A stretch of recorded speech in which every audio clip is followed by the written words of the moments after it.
En el vídeo de hoy vas a ser capaz de comprender a fondo cómo funciona el gas price y sobre todo también cómo funciona la mempool dentro de una blockchain. Son conceptos que realmente te pueden parecer un poco abstractos, pero que van a determinar en gran medida cómo tú, como inversor, vas a poder obtener mejores rentabilidades dentro de tu propia cartera de inversión.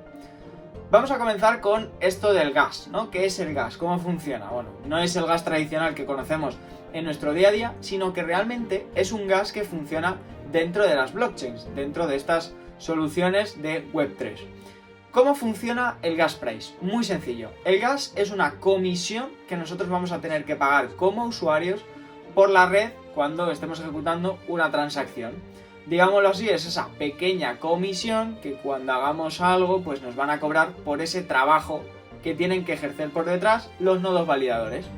Esto es exactamente igual que cuando tú, por ejemplo, realizas una transacción, ¿vale? Imagínate que compras ropa por Amazon, ¿vale? La ropa por Amazon, pues, o la ropa por otro e-commerce tiene un precio, supongamos 100 euros, ¿vale? Pues esos 100 euros nosotros los pagamos íntegros, pero realmente la empresa que hay por detrás, como puede ser un Amazon, un Nike, si tienen, por ejemplo, conexiones y vinculaciones con empresas como Stripe, les van a cobrar una pequeña comisión de esos 100 euros, ¿vale? ¿Por qué? Pues por hacer todo este proceso de compra-venta, de pago, etcétera, etcétera, mucho más eficiente. Entonces, al ejecutar un trabajo, la empresa final no va a recibir esos 100, sino que va a recibir un poquito menos. Pues esto es exactamente lo que nosotros vamos a tener que hacer dentro de la cadena. Digámoslo así, que al producirle o al hacer trabajar bastante al validador por guardar nuestra información, vamos a tener que cobrar una pequeña comisión aparte de lo que nosotros estemos realizando. Un ejemplo muy simple. Imagínate que yo quiero cambiar mis Bitcoin por un Ethereum, ¿vale? Un Bitcoin por un Ethereum. Supongamos que su precio es igual. Al hacer esta operación, yo lo que voy a recibir va a ser un intercambio. Es decir, a mí me va a llegar 1 y yo he entregado 1, sin problema. ¿Qué sucede? Que al hacer esa transacción, yo voy a tener que pagar una pequeña comisión adicional por ejecutar dicha operación. Entonces, igual a mí me va a llegar 1, pero realmente el pago que yo estoy haciendo es de 1,01. ¿Vale? Entonces, para que entiendas que es realmente una comisión y al final es una pequeña tarifa que tenemos nosotros. Ahora bien, cuando utilizamos este tipo de gas, realmente lo estamos utilizando en cualquier blockchain. Lo único que va a depender es de básicamente el mecanismo de consenso que tenga, así va a ser de caro el gas, ¿vale? Y también va a depender de la información que haya dentro de un bloque. Al final tenemos que pensar que toda esta información tiene un peso y acumula. Entonces los nodos tienen que guardar dicha información. Entonces básicamente tenemos que hacer una aportación de capital monetaria por realizar todo ese proceso, esa validación, ese almacenamiento de los datos. Hay que entender que estas comisiones no son fijas. A diferencia de un Stripe que te puede decir por cada operación te cobro tanto, aquí no es fijo, sino que realmente tienes un pago X, un pago que va a ir variando. ¿En base a qué va a variar? Sobre todo en base a el momento en concreto en el que nosotros hagamos la transacción. Cuanto más saturado esté la red, es decir, cuantas más personas haya ejecutando esas tareas, pues realmente más nos va a costar a nosotros poder validarla y verificarla. Ya veremos que hay diferentes mecanismos para que nosotros como usuarios podamos identificar cuándo nos es más barato o más caro ejecutar esa transacción. Ahora bien, vamos a ir adentrándonos un poquito ya en materia. Nosotros tenemos transacciones y podemos pagar transacciones. Ahora bien, ¿dónde se almacenan todas esas transacciones hasta que se meten en un bloque? Porque realmente somos millones de usuarios y en algún sitio se tienen que almacenar hasta que sean enviadas y procesadas por el sistema. Bueno, pues esto es lo que nosotros tenemos ya como mempool, ¿vale? Lo que conocemos como transaction pool o dark forest, que es el lugar en el que van a estar almacenadas todas esas operaciones hasta que sean validadas. Es como la sala de espera de un médico, básicamente, y para entendernos. O sea que al final aquí lo que hacemos es darle cabida a nuestro sitio, ¿vale? Nuestra operación para que no se elimine y sí que nos permita ejecutarla, pero vamos a tener que esperar hasta que se valide de manera eficiente. Vale, entonces lo que tú estás viendo ya por pantalla es realmente el funcionamiento de una blockchain desde dentro. Esta es una aplicación que, bueno, muy sencilla, si quieres investigarla es Mempool Space, pero aquí es un ejemplo muy simple de cómo funciona la red de Bitcoin. Vale, como puedes ver aquí tenemos todos los bloques que se están creando, si te das cuenta vienen categorizados por ese número, es decir, blockchain, bloque 1, bloque 2, bloque 3, en este caso estamos por el bloque 881.615. ¿Vale? Y los próximos bloques, si te das cuenta, ya se están rellenando de transacciones, ¿vale? Pues una tiene 123, 118, etcétera, etcétera. ¿De qué depende esto? Pues de esa comisión que nosotros estemos pagando. Recuerda, el validador y el nodo es el que valida nuestra transacción, el que decide si entra o no. ¿Y cómo lo decide? Pues aquí sí que entra en juego el sistema maravilloso capitalista que tenemos, que es que va en base a lo que nosotros paguemos de comisión. Pues cuanta más comisión pague yo, antes se me va a validar esa transacción. Porque al final hay un límite. No podemos guardar todas las transacciones que queramos, sino que tenemos un máximo de transacciones que nos pueden entrar dentro de un bloque. En Bitcoin en concreto, pues se sitúan en torno a las 3.000, 4.000, depende un poco del peso que exista. ¿Cómo podemos ver el peso? Pues bueno, el peso al final es la cantidad de información que hay dentro de esa transacción. Si te das cuenta, aquí hay transacciones que pesan muchísimo, ¿vale? Y que también tienen un coste asociado bastante más grande. Pues por ejemplo, aquí estamos pagando de fees $250 por ejecutar esa transacción, es decir, entra sí o sí, ¿vale? Pero luego hay operaciones un poco más pequeñas que están pagando 0,40, 0,50, etcétera, etcétera, etcétera, ¿vale? Al final es un poco un proceso en el que vamos a ir validando en función de la comisión. Cuanto más alto sea o más necesidad tengas, pues antes se te valida. Y si te das cuenta, no todas las operaciones están fijas, sino que hasta que no se valide el bloque y no se cierra, estas transacciones pueden ir entrando, pero como vas a ver, se van yendo, ¿vale? Si te fijas, hay algunas que se van hacia la izquierda. ¿Eso por qué es? Pues porque realmente no cumplen con los estándares mínimos, ¿vale? No cumplen con esas validaciones, y el validador, como elige qué es lo que quiere validar y qué es lo que no, en base a lo que le pagues, dice, oye, aquí, por mucho que tú me digas, esto no te lo voy a validar y al final no te voy a dar nada de información. O sea, que para que al final veas que todo esto tiene un proceso y una metodología en concreto para poder ir validando. Y cada uno de estos bloques pues va a ir almacenando toda esa información para que posteriormente se ejecute y se guarde.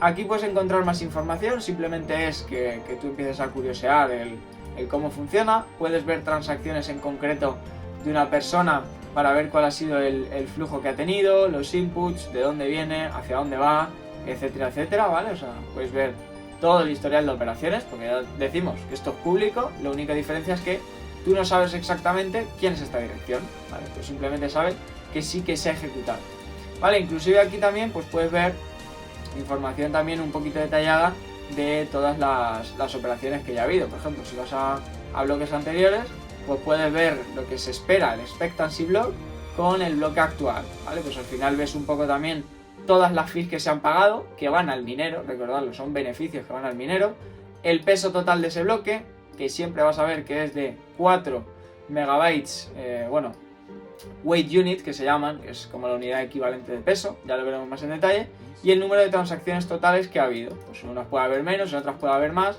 depende también del volumen. Si te fijas aquí, pues parece ser que hay transacciones también que tienen un peso menor y también más de transacción rápida, no tan grandes las operaciones, entonces también ocupan mucha menos información. Y aquí puedes ver pues básicamente toda la información que hay dentro de dicho sistema. O sea que simplemente es curiosear, ves investigando el cómo funciona, y si te interesa, pues mira, ya sabes que aquí tienes más información sobre el funcionamiento y la saturación de la red en estos momentos, ¿vale? Para que también pues veas esas capacidades que tienen, número de nodos, canales, quiénes están validando y sobre dónde están almacenando información, que esto es importante, ¿vale? Los nodos están ejecutándose a través de Amazon.com, DigitalOcean o incluso Google Cloud, para que tú ya vayas viendo dónde se mueve el dinero, ¿vale? Al final es la importancia que todas estas empresas pues necesitan o aportan básicamente la infraestructura como para poder hacerlo. Y aquí también pues podrás ir viendo pues esos nodos principales, dónde se sitúan, dónde están la mayoría de ellos, cómo interactúan, etcétera, etcétera, etcétera, ¿vale? O sea que al final nos aporta muchísima información todo este sistema. Vale, ahora ya tenemos toda la información de cómo funciona básicamente la mempool, ¿no? De cómo almacenamos nuestras transacciones, etcétera, etcétera.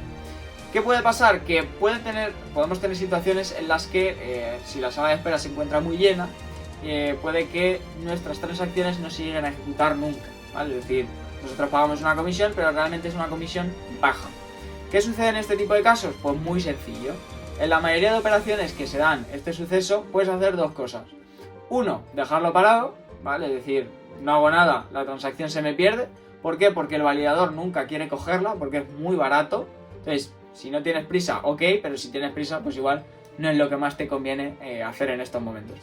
Y la otra es poder llegar a pagar o aumentar el pago de la comisión. Digámoslo así, yo pago una comisión, pero si veo que no está funcionando como quiero, te puedo decir, oye, te pago más, no pasa nada, ¿vale? Pues como la vida misma, que puedes hacer chantajes o subir el precio en base a lo que lo necesites, pues aquí es igual.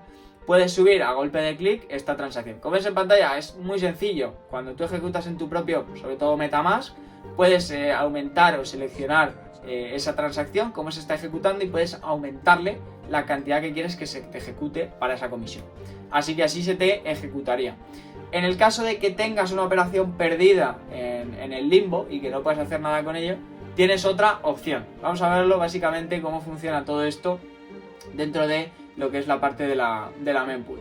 Aquí básicamente tú lo que puedes llegar a hacer es, si nos vamos al apartado anterior, ¿vale? Donde veíamos todos los bloques, hay operaciones en donde pone información, ¿vale? Que pone paid for by child.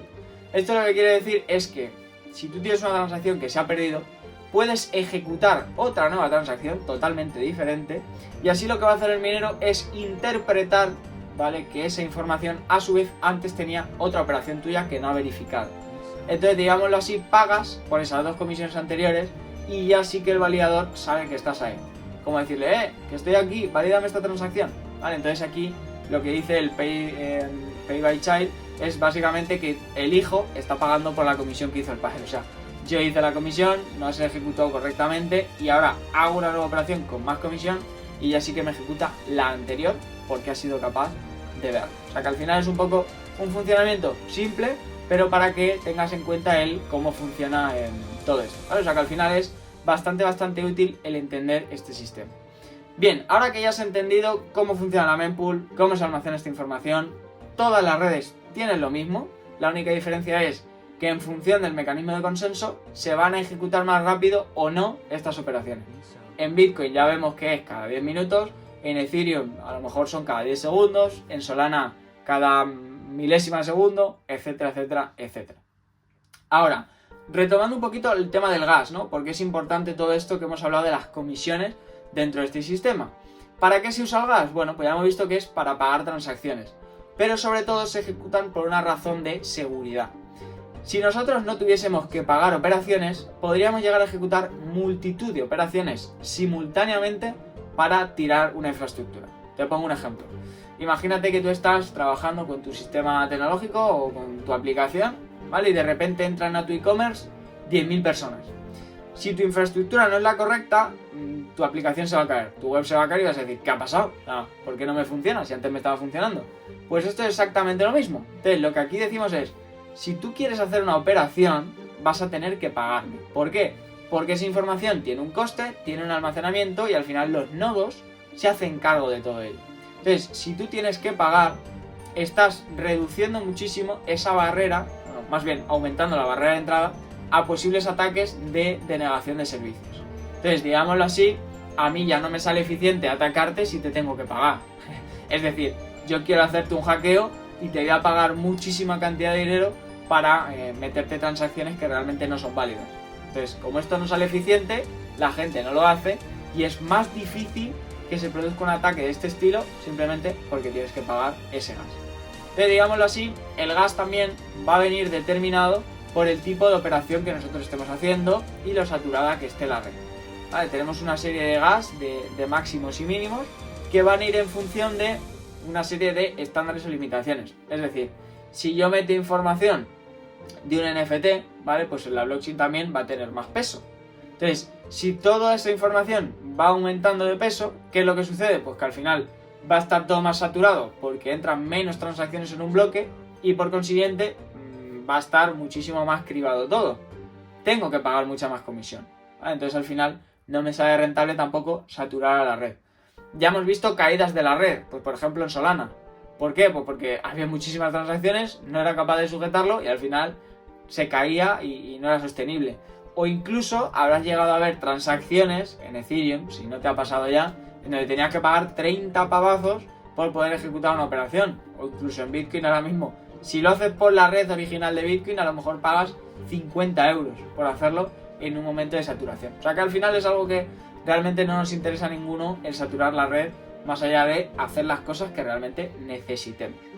Yo pongo un ejemplo muy sencillo con esto del gas y es básicamente pues como una glorieta que va girando, o sea, como un coche que va girando en una glorieta. Al final lo que haces es, yo tengo una cantidad de comisiones que puedo llegar a pagar y cuando se me acaben, pues el coche se me va a quedar tirado. Entonces básicamente no puedo estar con un coche dando vueltas infinito.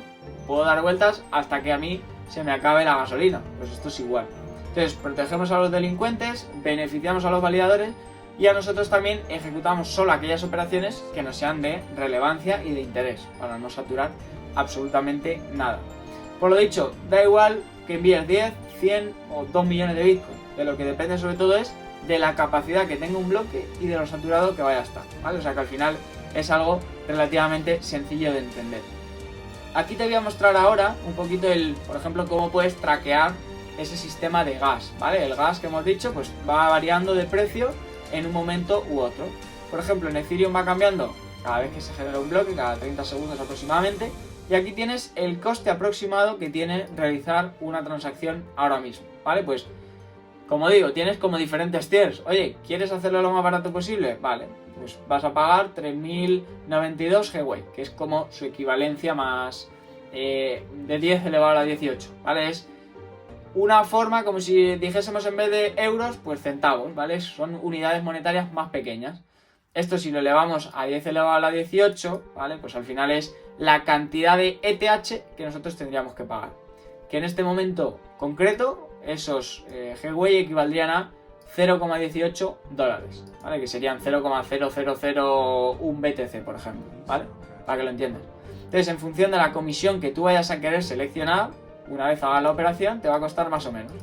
Como ves aquí, la prioridad, pues en una es 0,1 y en la otra es 0,001, es decir, vas a tener bastante menos prioridad que en el resto.